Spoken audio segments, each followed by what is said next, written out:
anything more interesting, I can always keep the next talk either for mastermind or for next year if you would like it. But there we are. Anyway, why on earth did I, at the age of 76, decide to go up in the back of a Spitfire? Well, going back a bit to 1939, my father closed his small business supplying builders as war looked imminent. And he went to work for William Lyons, later of Jaguar fame, of course. Went to work for William Lyons at the Austin works in Longbridge. He also joined the AFS, the Auxiliary Fire Service, and towed a fire pump behind his little saloon car, which was what happened with the AFS in 1940. And he was on duty all through the Coventry Blitz. In 1941, he'd been moved to an aircraft factory nearby, and the only aircraft factory nearby was in Castle Bromwich, and it was a factory where all the Spitfires were built, as well as some Lancasters. And he was in fact involved with, I gather, progress chasing on Spitfire production line. And he hadn't joined up in 1943, joined the Royal Warwickshire Regiment, and was killed in 1944. So I felt that it would be a good tribute to him to go up in a Spitfire, as well as the fact that I quite fancied the idea once I heard you could actually do it. So, chocks away. Firstly, you too can do it. Any of you can do this. But there are 6 criteria you have to meet. I should say, first of all, there's no age limit, which is good. But there are 6 criteria. First, no serious health issues. Secondly, you can't be over 6'2". Sorry, Stuart. You're off the hook. You mustn't be over 15 stone. You have to have a waist measurement of not more than 40 to 42 inches. Just scraped it. You have to be able to bend both knees back through 90 degrees. Both knees back through 90 degrees. You also have to learn 10 pages of briefing documents, which they send you a fortnight ahead. It's quite a lot to learn. You don't have to learn it off by heart, but you do have to know what's there. A lot of it's emergency stuff and so on, but that was quite an important thing.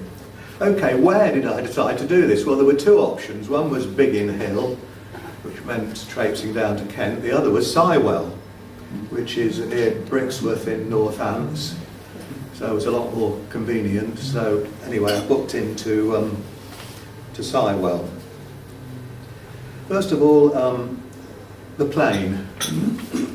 Make this work if I can.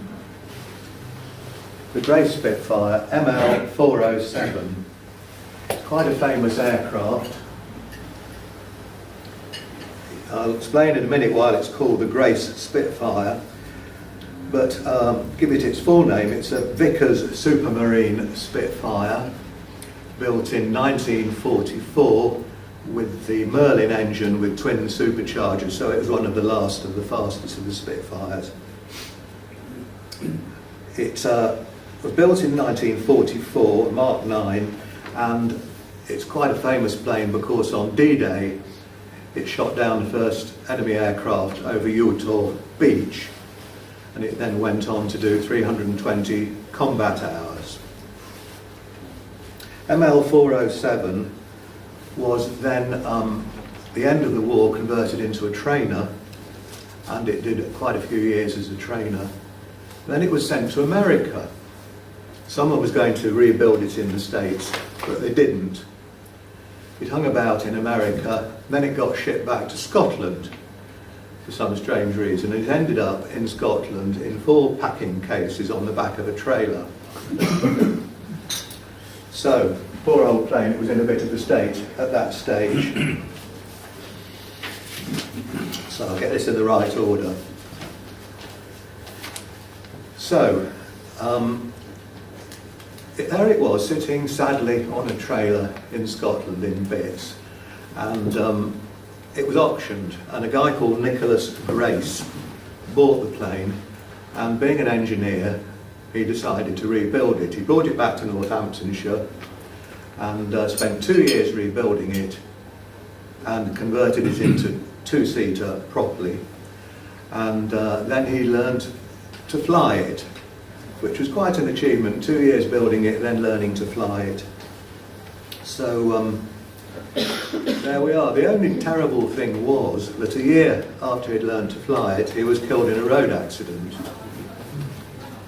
So his widow, Caroline Grace, decided that she would learn to fly it in his memory. So she buckled down and had flying lessons, and she learned to fly it.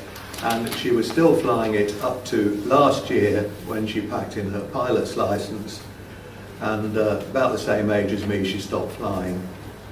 But that was quite something, really, and hence the fact that the Grace Spitfire is quite a famous aircraft.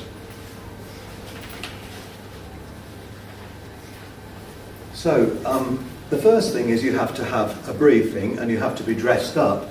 They fit you out in full-scale flying overall and a very tight bone dome with a microphone. And I was rather intrigued. They were very keen to tell me about the positioning of this microphone and how to move it. So I said, oh, I'm very keen on this, but I've got a message how to move it. Why is this you're telling me? And they said, because we don't want it mucking up with sick.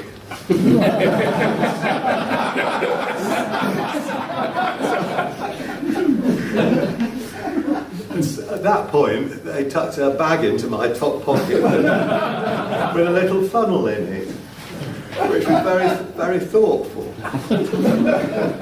So anyway, then I had a full briefing from the owner, Caroline, and the pilot.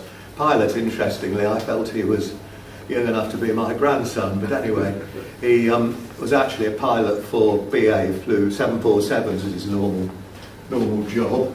This chap on the right, very nice man, very relaxed, and he's done a lot of flying out in that particular aircraft. Anyway, he was pointing out that there are 4 levels of minor emergency and 3 levels of major emergency. Minor emergency was a magneto cuts out, or if there's a fuel blockage, or some overheating, they can usually be dealt with. One of the major emergencies was if the wheels don't come down, so no gear down, bit of a problem. And he said, we don't need to worry too much about that, we shall glide into the nearest soft field and come to a halt, and the propeller will snap off and we shall step gently out.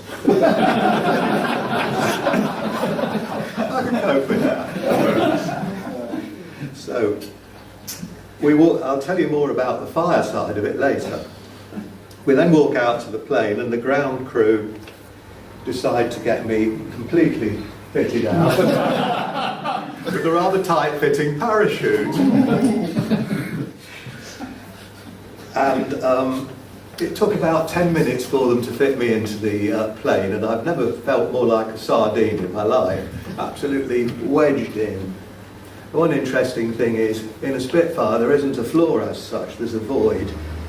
And in this void are all sorts of levers and rods and tubes and cables. You can't actually put your foot on the floor, you have to put your feet on the rudder pedals. They then pointed out there are various yellow levers and knobs and various red ones. The yellow ones get the canopy back and do various other things. The red one ejects the canopy. But since it's not an ejector seat, it's not that much use. But anyway, various things like that. And then there's another lever they pointed out to me. On no account must I allow my right knee to foul this lever, because after we'd taken off, the pilot changes the fuel valves over, and there's a lever that comes across in front of your right knee, and you've got to have your knee flat for that, because it could foul the lever, which would cut off the fuel, which wouldn't be a good thing. There's quite a lot to remember. quite a lot to remember. So anyway, the cockpit is identical to the pilot's cockpit, and one thing they pointed out was the joystick movement. It's very small. There's about that amount of movement, 1.5 to 2 inches of movement on the joystick. You evidently have to be very, very careful with it.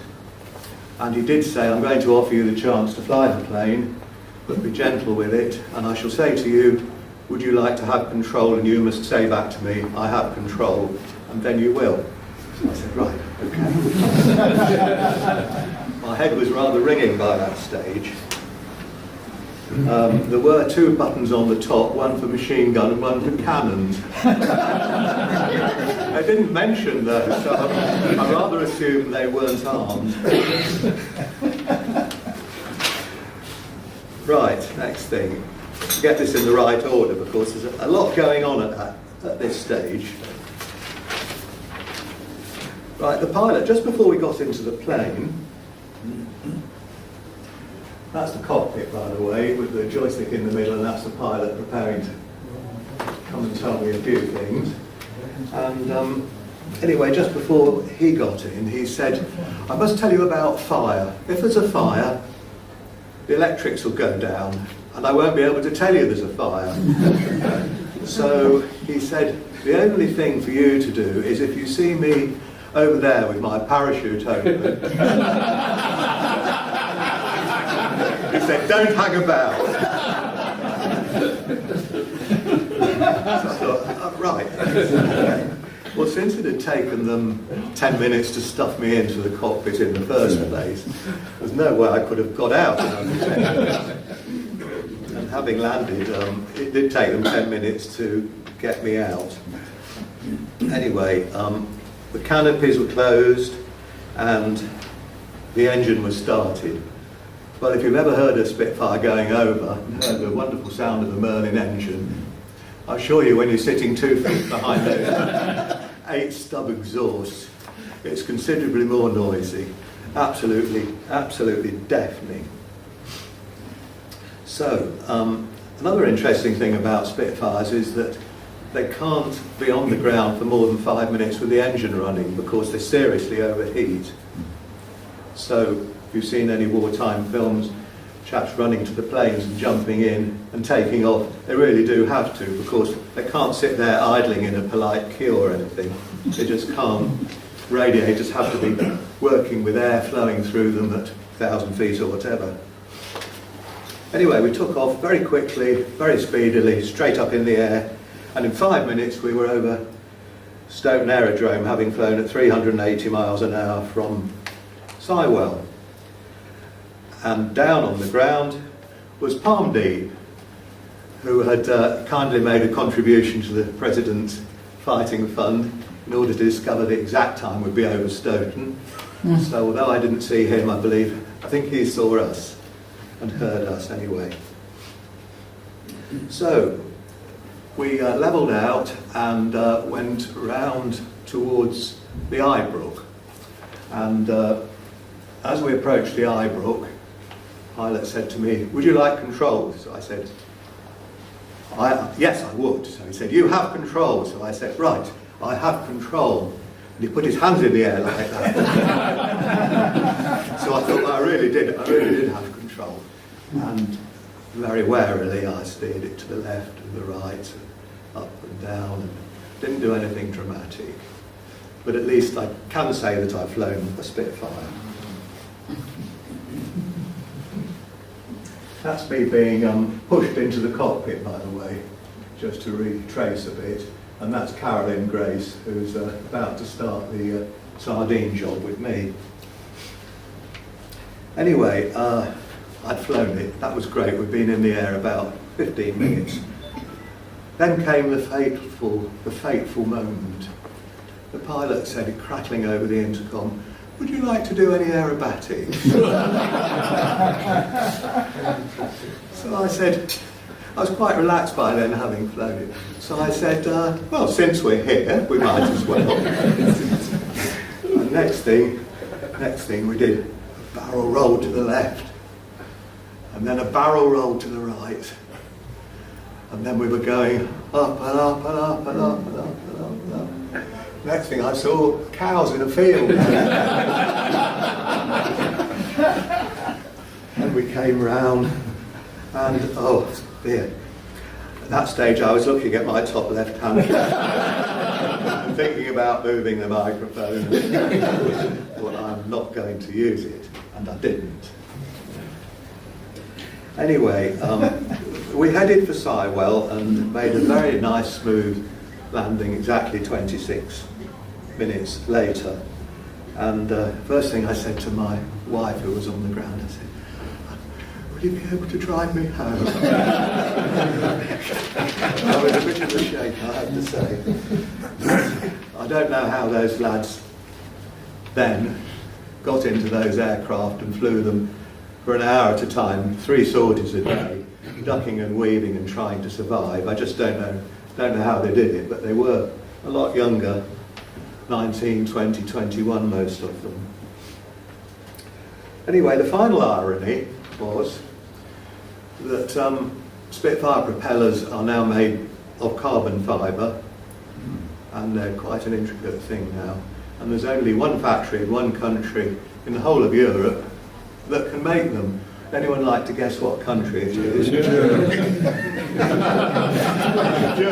yes. So, chops back, over and out.